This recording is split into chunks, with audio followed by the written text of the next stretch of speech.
He touches you like a man who's already grieving. He holds your face like someone memorizing it. He pulls you close, but something in him is always already leaving. He wants you, but he's terrified of what loving you will take from him, not because you are too much, but because deep down he knows you are not a woman he can have without changing. And he doesn't know how to let the old version of himself die. So he stays close, but never fully. He shows up, but with half his soul guarded. He says the right things, but his eyes are always measuring the distance to the door. He says it's timing. He says it's work. He says it's something he has to figure out. But underneath every excuse is the same truth. He can feel what it would cost to truly open, to actually stay. And he's still hoping he can get the reward without paying the price. But the kind of love your soul carries cannot be touched without consequence. You don't offer light without fire. You don't offer home without transformation. You are not the kind of woman a man can love safely, and he knows that. That's why his desire for you feels like a wound. That's why he feels angry, even when you're soft. That's why his longing comes with fear.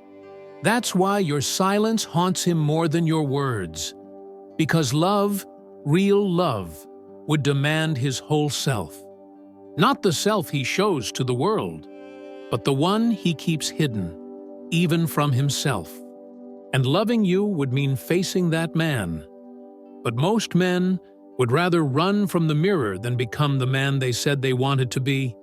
And still, he wants you, even now, even as he backs away. Because the soul always knows what the ego isn't ready to hold. And the price of love is paid in identity. You can feel it, the way he reaches for you like hunger and recoils like guilt. He looks at you with devotion in his mouth and panic behind his ribs, like he's standing at the edge of something ancient but refuses to fall. You didn't imagine it. This ache isn't madness. It's the sound of a man loving you through a locked door. And the cruelest part is, he put the key in your hand, then begged you not to turn it. He wants the feeling of being chosen, but not the weight of choosing. He wants the poetry of you, but not the ceremony.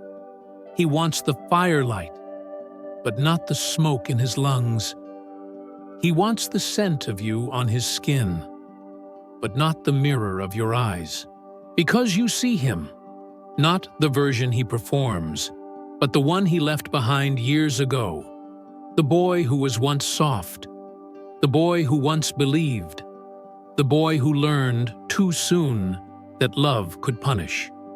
He doesn't say these things, but you can feel them, in the way he holds you like a secret and leaves you like a sin. And somehow, you've become both, his sanctuary and his threat, the calm in his chest and the storm in his blood.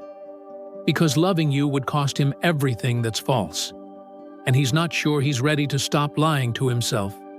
Not yet, not fully. And so he stays in the ache, the space between decision and departure, the haunting silence between yes and gone. But you cannot stay in this hallway. You were not born to be the waiting place for a man afraid of his own becoming. You are not his transformation, but your love would ignite it. And he knows. Oh, he knows. That's why he still calls you, even in his silence. That's why he dreams of you, even when he pretends he's moved on. That's why he flinches, even when you touch him gently. Because some part of him already belongs to you, and it's the part he's most afraid to claim. There is a door in him you've touched, not with your hands, but with your presence, with your knowing, with the terrifying stillness of being seen. And now he guards it. Not because you don't belong there, but because he buried so much behind it. He's afraid of what will come spilling out. Grief he never named. Fathers he never challenged. Needs he never allowed. Lies he called love, because that's all he was ever shown. You didn't ask him to open it, but your love made the hinges creak. Your softness made it rattle. Your truth made it dangerous. He used to believe he wanted a woman who would love him unconditionally, until he met one. Until that love threatened every condition he built his identity upon. He says he's not ready. But readiness was never the gate. Willingness is. And even now, he clutches the lock as if it's keeping him safe. But really, it's keeping him small. And you can feel it. The pressure in the silence. The way he holds back laughter like joy might cost him control. The way he shortens his sentences so you don't wander too deep. He's terrified of being understood. Because understanding makes love real. And real love demands change. Not in the name of pleasing you, but in the name of becoming whole. But he's lived so long in the shell of himself that the idea of wholeness feels violent. Like breaking. Like fire. Like surrender. And still, he stays close to the door, as if some part of him is hoping you'll wait. But you won't, because you know, a woman who waits at a closed door begins to disappear. And you've disappeared before. You know what it costs. You know how it feels. You know the slow erosion of begging to be met. So now, you don't wait. You don't push. You don't plead. You simply step back. And the silence left behind becomes the sound of everything he's afraid to face. You were never hard to love. You were just expensive. Not in money, but in truth, in presence, in the kind of intimacy that strips a man bare and shows him everything he tried to outrun. Because you don't love with convenience. You love with consequence. You don't offer comfort that numbs. You offer touch that resurrects. And he felt it. From the first moment you looked at him like he was real, not impressive, not entertaining, not a project, just real. That's when it started. The panic, the push and pull, the quiet sabotage, the confusion dressed up as too soon or too fast or not sure. But it wasn't your pace he feared. It was your depth. It was the price of being seen and not performing. It was the fear that being loved by you would require him to finally love himself. Because a woman like you isn't a pause in his pain. You are the reckoning. And reckoning doesn't whisper. It roars. It demands. It echoes in the places where his shame still lives. So, he called you too much. When really, you were the first thing that ever asked him to feel. You were the cost he didn't want to pay. The mirror he didn't want to face. The truth he wasn't ready to touch. And still, he misses you. Because men do miss what they fear. They long for what they abandon. They ache for what they're not yet brave enough to hold. And so they call it timing. They call it fate. They call it confusion. But the truth is, he knew who you were. And it terrified him. Because deep down, he knows. You are not a woman he can half love. You are not a woman he can visit in fragments. You are not a woman who waits while he decides if he's worthy of her or not. You are not a woman who disappears. Not anymore. And that is the most expensive love of all. He could handle your body. He could even handle your beauty. But what undid him was the mirror in your eyes. Because when he looked at you, he saw the man he was pretending to be start to tremble. Not because you asked him to change, but because you didn't. Because you stood there in your truth, offering love without performance, offering presence without mask, offering soul without leash. And suddenly, he couldn't lie to himself the same way. Your love made him feel everything he spent his life avoiding. The pride that was never real, the softness he buried under tasks, the ache of a heart that wanted more but never dared to name it. You didn't demand his awakening, but your love lit the match. And when a man has spent years building a life around numbness, the first flicker of light feels like pain. So he flinched. He closed his eyes. He tried to control the story, to decide how close you could come before he started remembering who he is. Because love like yours doesn't ask for surface. It burns through performance. It crumbles identity. It touches the boy underneath the armor and says, "I see you." And that is unbearable for a man who still thinks being seen means being unmade. But you didn't come to unmake him. You came to awaken him. And he didn't yet know there's a difference. So he ran. Or worse, he stayed, but with the mask pulled tighter. He laughed without joy. He touched you with restraint. He spoke in safe riddles so you wouldn't know how much he felt. But you always knew. And that terrified him most. Because if you could see him, then the man he pretended to be was already dying. And some men would rather bury the truth than be reborn. You didn't hurt him. You undid him. Not by force, but by truth. Because real love isn't soft. It's sacred. It doesn't flatter the mask. It invites the soul. And he wasn't ready to be that bear. He wanted closeness without exposure. He wanted intimacy without reflection. He wanted to feel you without feeling himself. But love doesn't work like that. Not your love. Not this time. Because you don't love halfway. You don't offer affection wrapped in performance. You love like water, clear, whole, and flooding. You love like presence. So still it echoes. So deep it unmasks. And when he met your love, he met the part of himself that knew what he wasn't. Not yet. So he labeled it too intense, too heavy, too soon, too much. But love wasn't the problem. You weren't the threat. It was what love would cost him.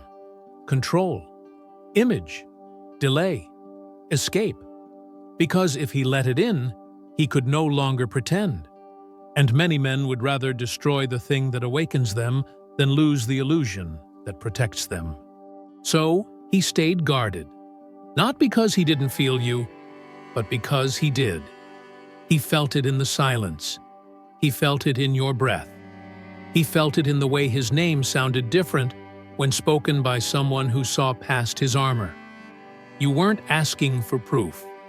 You were asking for presence. But that is what terrified him most. Because presence means he can't hide. Presence means he has to choose. Presence means it's real. And real love, the kind that strips you of pretense, is not for the faint of heart. He wanted to love you without losing himself. But he didn't realize.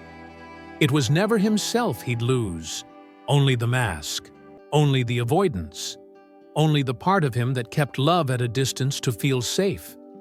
And when safety means staying numb, then love will always feel like a threat. There are men who open the door, but never take off their shoes.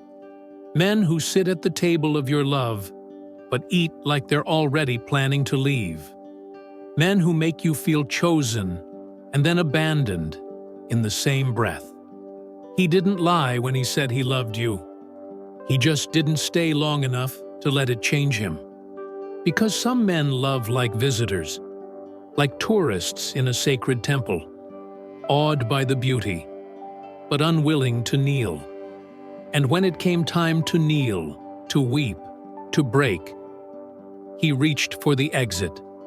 Not because you failed him, but because your love asked him to come home. And coming home meant facing the wreckage. It meant admitting how far he'd wandered. It meant letting you see the parts he still believes make him unlovable. He didn't want to be the man who leaves, but he also didn't want to become the man who stays. Because staying costs more than longing. It costs ego. It costs illusion. It costs every story he told himself about love being dangerous, about closeness meaning pain, about emotion being weakness. You didn't ask him to shatter, but your presence made it inevitable. Because when a man stands before a woman who sees him completely and stays soft, he either breaks open or breaks away. And he chose the second. The exit over the altar. The ache over the answer. But even as he left, you saw it. The hesitation in his breath, the grief in his spine, the way his silence said more than his words ever could. Because the exit wasn't freedom. It was fear. And somewhere inside, he knows it. He knows he walked away not from pain, but from resurrection. And the doorway he fled was the same one he'll ache to find again. You didn't leave him. You simply stopped standing where he refused to arrive. And now, he lives with the ghost of what he couldn't hold. Not the ghost of you. You are not an absence. You are not a wound. The ghost he carries is made of everything he denied. The warmth he touched but couldn't surrender to. The truth he felt but wouldn't speak. The future he saw but wasn't brave enough to claim. He still sees you, not in the ways that make sense, but in flashes, in songs, in empty rooms. He hears your silence like a prayer he never learned how to answer. Because when you left, you took nothing. You simply stopped offering what he refused to receive. And that emptiness is louder than presence. Because now, there is no one to mirror him. No one to reflect the man he could have become. No one to touch him where the mask begins to crack. You weren't a loss. You were a missed becoming. And some men never recover from the mirror they broke, just to keep their illusion whole. He tells himself stories, that it was timing, that it was pressure, that it was too fast. But deep down, he knows. You weren't a storm. You were the rain. And he stayed thirsty because he didn't know how to kneel. Now he drinks from lesser waters. Love that doesn't threaten. Touch that doesn't tremble. Safety that doesn't awaken. But in the quiet, he remembers. Not just your voice, but the way it felt to almost choose himself. Because that's what your love did. It brought him to the edge of his own soul. And when he turned back, it wasn't you he lost. It was the man he could have been. You stopped reaching, not out of anger, but because it was the only form of love left. To let him feel the silence he kept handing to you. You used to fill it with words, with softness, with the ache of a woman trying to be understood. But now, you let the silence speak, and it says everything. It says, I saw you. I waited. I won't disappear for you again. It says what your tears once carried, what your body once whispered in the dark, what your heart kept repeating every time he hovered near, but never truly arrived. Because silence is not absence. It's memory. It's reckoning. It's the echo of 1,000 moments when you gave him a chance to choose you. And he didn't. Not fully. Not soul first. So now, he hears what he never let in. Now he feels the weight of the love he left unopened. And it haunts him. Not like punishment, but like truth. Because the truth doesn't chase. It waits. It watches. It becomes the sound that fills every empty space he thought freedom would soothe. He remembers your voice, not because it was loud, but because it rang through his bones, because it carried him to the edge of everything he said he wanted. And when he stepped back, the silence stayed. Now he meets women who speak his language, who don't rattle his walls, who don't ask for depth, who smile on cue, who don't know what he lost. But you were never his comfort. You were his call. And when a man ignores the call, the silence becomes a shrine, a place he returns to in the dark when no one else can hear the name he never learned how to say out loud. He thought loving you would cost him too much. He never asked what it would cost not to, because there is always a price. The illusion of safety is never free. He kept his comfort, but lost the only place his soul stirred. He kept his freedom, but became a prisoner of his own pretending. He stayed as he was, and so nothing changed. The same habits, the same patterns, the same echo of women he never let truly see him. He told himself it was easier this way. No risk, no fire, no becoming. But easy is not the same as alive. And now he walks through a life of quiet ache, smiling in pictures, laughing in groups, but empty behind the eyes. Because nothing touches him the way your love did. Not even in joy. Especially not in joy. Because joy is when we feel what's missing. Joy is when the soul counts who's not there. Joy is when absence takes shape like a ghost in the light. And now, even happiness reminds him of you. Because you were the doorway, not to fantasy, but to self. And he turned away, not because you asked too much, but because he wasn't ready to be someone new.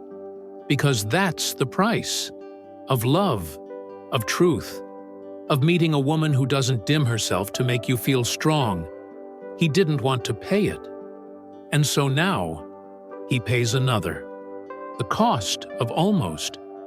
The grief of what if. The slow ache of seeing your face in moments that were meant to be his. And the knowing that the man he is will never be enough for the woman who made him feel what he didn't believe he was allowed to feel. Alive, chosen, seen.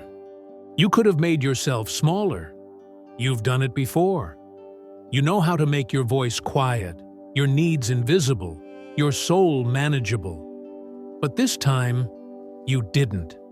Not because you were angry, not because you needed to prove, but because you finally remembered who you are when you are not bending.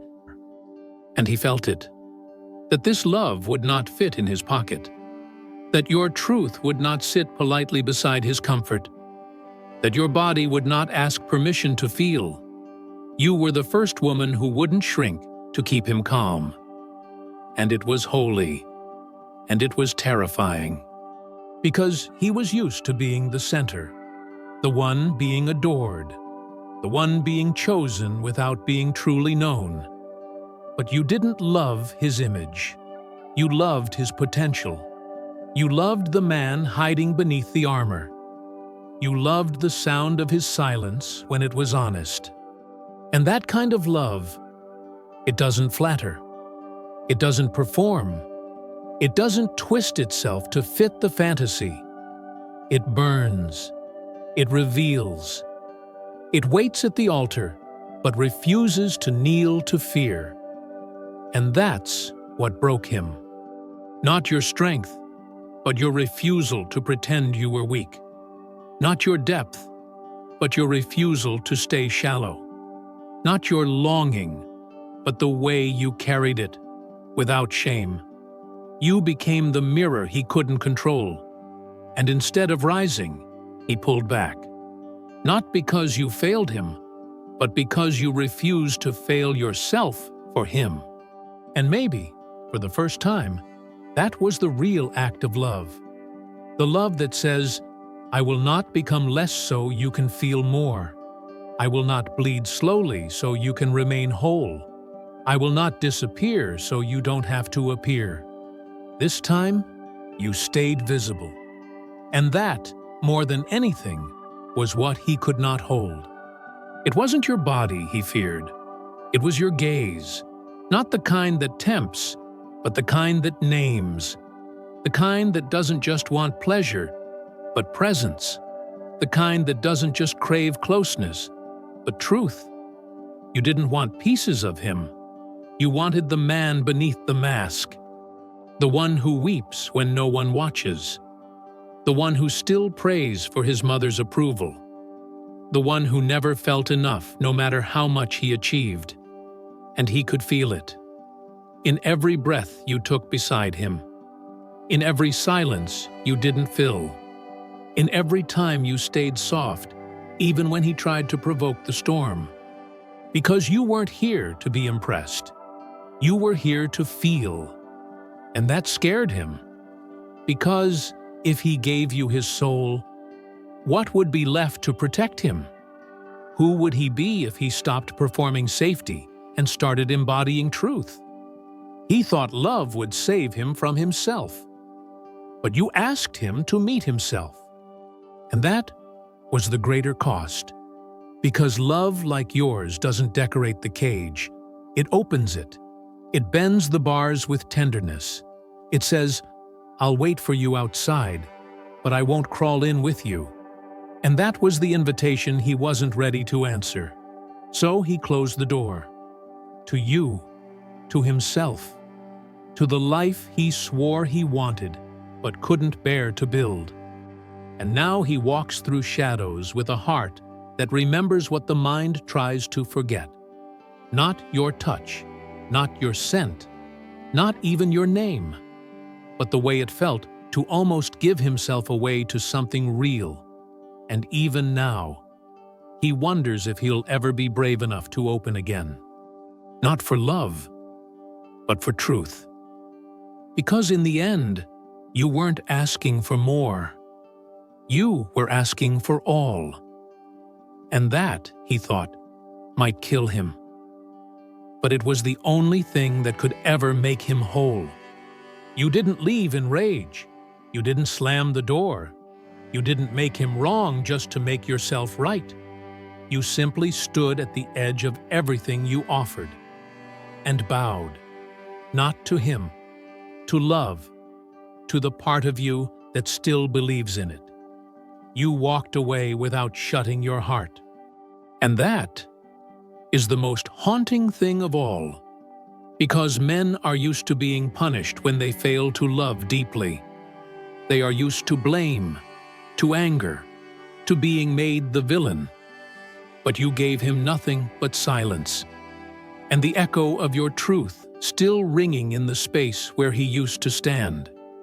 You didn't harden, you didn't explain, you didn't try to be understood, because your soul already understood.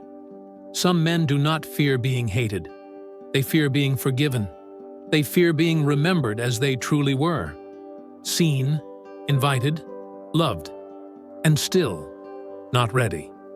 You didn't turn love into a weapon. You let it stay sacred.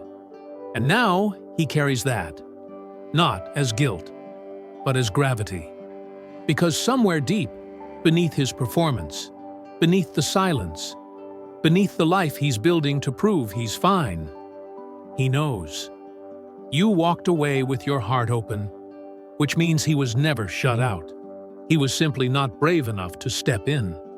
And that door, he'll imagine opening for the rest of his life.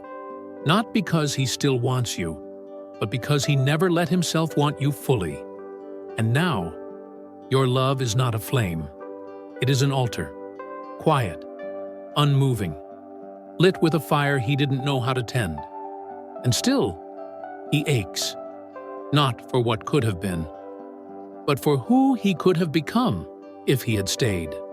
In the end, love always collects its debt, not as punishment, but as truth.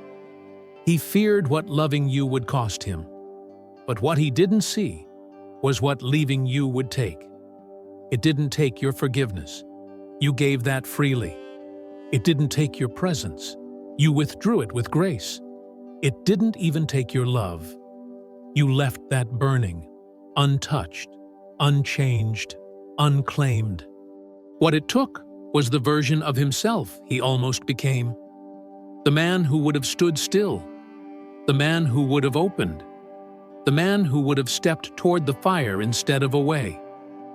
Because every love is a choice, and every choice writes a future. And he chose distance. He chose delay. He chose the silence he thought would protect him. But silence does not protect. It preserves the ache. And now, he lives inside a life built to forget you.